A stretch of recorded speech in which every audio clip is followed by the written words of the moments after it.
আজকের পত্রিকা, তাদের ওখানে একটা রিপোর্ট ছাপা হয়েছে। রিপোর্টটা হলো, হেডলাইন হলো, ভারত অনুমতি দেয়নি, ভুটানে পণ্যের চালান আটকা বুড়িমারিতে। বুড়িমারি কোথায় এটা? বুড়িমারিটা হলো ইন্ডিয়া বাংলাদেশ একটা স্থলবন্দর। ওকে, কোথায় এটা? বুড়িমারিটা হলো আমাদের যে লালমনিরহাট আছে, লালমনিরহাটের পাটগ্রাম উপজেলা। এটা অ্যাকচুয়ালি জলপাইগুড়ির নাম শুনেছেন অনেকে নিশ্চয়ই। জলপাইগুড়ি, দার্জিলিং না, জলপাইগুড়িটা বোধহয় পুরো জলপাইগুড়ি, দার্জিলিং এসব এলাকায়। যেমন মনে করেন দিনাজপুরের কেউ একজন তার বাচ্চারে ভর্তি করে দিয়ে আসছে, দার্জিলিংয়ে অনেক কনভেন্ট স্কুল আছে, খ্রিশ্চান মিশনারিদের পরিচালিত স্কুল, সেখানে ভর্তি করেছে। তো সে তার ছেলেকে পৌঁছে দিয়ে আসবে, নিয়ে আসবে কি করে?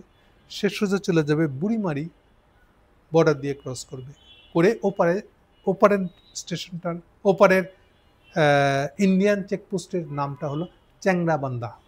এই চ্যাংরাবান্ধা হলো অফিসিয়াল নাম হলো মেখলিগঞ্জ নামে একটা মহকুমা আছে, যেটা জলপাইগুড়ির অধীনে আর একটা মহকুমা। সো চ্যাংরাবান্ধায় যাবে সে, ওখান থেকে দার্জিলিং আসবে সে। ফলে জায়গাটা কোথায় বুঝতে পারছেন? লালমনিরহাট। ফলে আমাদের আর একটা নর্থ ইস্ট, বাংলাদেশের নর্থ ইস্ট একটা বর্ডার, ঠিক নয়, পঞ্চগড় না, পঞ্চগড়টা অনেক বাঁ দিকে থাকবে, এরকম একটা জায়গায় হলো, মানে রংপুরের দিকেই থাকবে লালমনিরহাটের বর্ডার, পাটগ্রাম। আমাদের দিক থেকে পাটগ্রামের বর্ডারটা হলো বুড়িমারি। প্রায় শুনবেন বুড়িমারি স্থলবন্দর, এই শব্দটা শুনলে বুঝবেন যে এটা ওরকম একটা জায়গায়, যেটা অপর পার্টটা হচ্ছে আসলে জলপাইগুড়ি ডিস্ট্রিক্ট বলতে যা বুঝে সেটা। ওকে, কেন এত কথা বললাম এই জন্য, এই চ্যাংরাবান্ধা থেকে এইবার ভুটানের দূরত্ব মাত্র 103 কিলোমিটার। ফলে বুঝতে পারতেছেন ভুটান বাংলাদেশ দিয়ে পণ্য নিয়ে যেতে চায় তার দেশে। ওকে, এখন এটা কি শখ করে নিয়েছে ইন্ডিয়ার ইচ্ছা? রিকোয়েস্ট করেছে, ভাই আমার পণ্যটা নিয়ে যেতে দেন, এরকম না। এর লিগ্যাল ভিত্তি অনেক শক্ত। এই জন্য যদি জিজ্ঞেস করি যে ভুটান যে এভাবে বাংলাদেশের উপর দিয়ে পণ্য নিয়ে যেতে চাচ্ছে, যেটা ইন্ডিয়া এবার আটকে দিয়েছে, এই আটকানোটা কি ঠিক হয়েছে? ভুটানই বা কোন আবদারে ইন্ডিয়ার উপর দিয়ে পণ্য নিয়ে যেতে চাচ্ছে?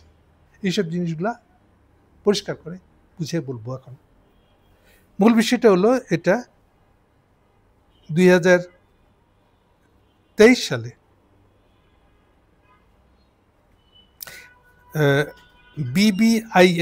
বিবিআইএন মানে বাংলাদেশ, ভুটান, ইন্ডিয়া এবং নেপাল, এই চারটা দেশ মিলে একটা চুক্তি হয়েছিল যে পরস্পরের দেশে পণ্য চলাচলের পারমিশন দিবে। এই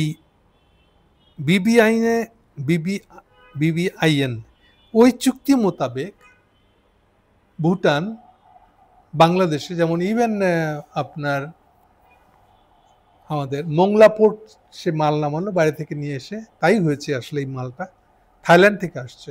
থাইল্যান্ড থেকে এসে এটা ঢাকায় হয়েছে, নামানো হয়েছে অনুমান করি, মোংলার পোর্ট দিয়ে আসছে। এরপরে এসে নিয়ে যাওয়া হয়েছে লালমনিরহাটে। এবার লালমনিরহাটে এই আমাদের কাস্টমস পার হয়ে এটা উপরে যাবে। উপরে যায় পার হতে পারলে ওখান থেকে 103 কিলোমিটার দূরে হলো ভুটান, যেটা তারা ওই যে ট্রাকে মালটা উঠাবো ওই ট্রাকে সরাসরি চলে যেতে পারবে। 103 কিলোমিটার বড় কোনো জিনিস না। 103 কিলোমিটার, ঢাকা চিটাং প্রায় 250 কিলোমিটার, আন্দাজ করতে পারেন যে 100 কিলোমিটার আমার কোনো দূর না। এনিওয়ে, তাহলে এই ছিল ভুটানের আগ্রহ। তাহলে ব্যাপারটা দাঁড়াচ্ছে কি তাহলে? আসলে কিছুদিন আগে, আচ্ছা এই প্রসঙ্গে আমাদের বুড়িমারি যে কাস্টমস আছে, সেই কাস্টমসের কমিশনার, অ্যাসিস্ট্যান্ট কমিশনার, উনি পরিষ্কার করে বলতেছেন স্ট্যাটাসটা কি হয়েছে আসলে। উনি বলতেছেন ভুটানের পণ্যের চালানটি কাস্টমসের আনুষ্ঠানিকতা, মানে বাংলাদেশ কাস্টমসের আনুষ্ঠানিকতা সম্পন্ন হয়ে গেছে।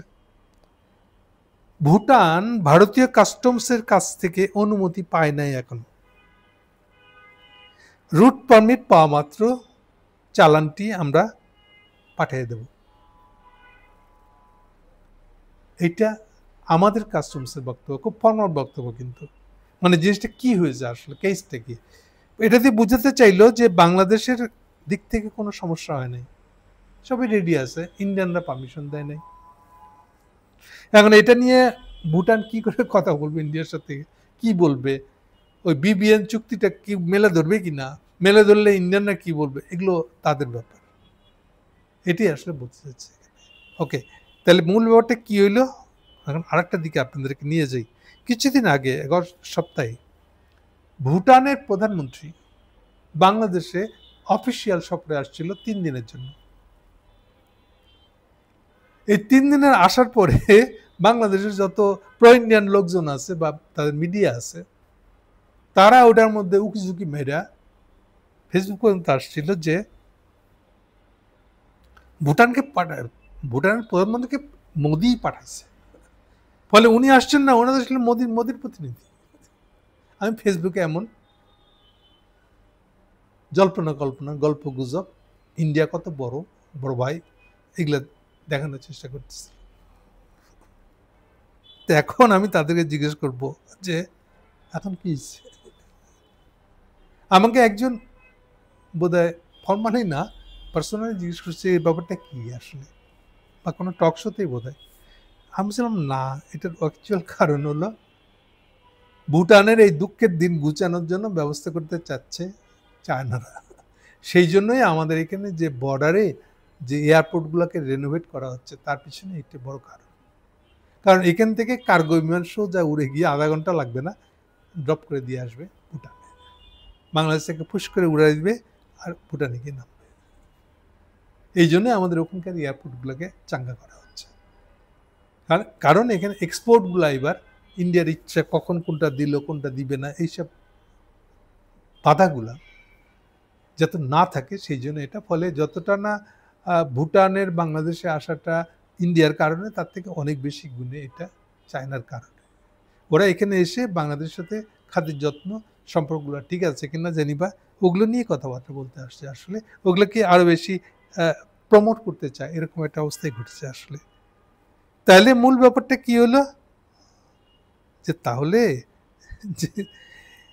যেইটা নিয়ে আমরা কথা বলতেছি, আমাদের একটু বুঝে শুনে কথা বলা উচিত। আর লাস্টে একটা কথা বলবো, তাহলে দেখেন কেন ইন্ডিয়ার সাথে ব্যবসা বাণিজ্য হবে না আমাদের। যখন আরামে ছিল ভাল লাগে নাই, আপনি দেশের ভিতরে তো উগ্র জাতিবাদ করেন। বাংলাদেশ গত বছর বোধহয় কিছু পেঁয়াজ নিচ্ছে, তার আগে তো প্রত্যেক বছরে নিত। ইন্ডিয়ার কমন পিপুল এবং রাষ্ট্র ওটাকে আর উস্কানি দেয়। আমরা ইন্ডিয়ান পেঁয়াজ আমদানি করে আমাদের প্রয়োজন মেটাচ্ছি। হ্যাঁ দেখছো, আমাদের পেঁয়াজ না হলে তো তোমাদের চলে না। আচ্ছা, এটা একটা ছেঁচড়ামি কথা না?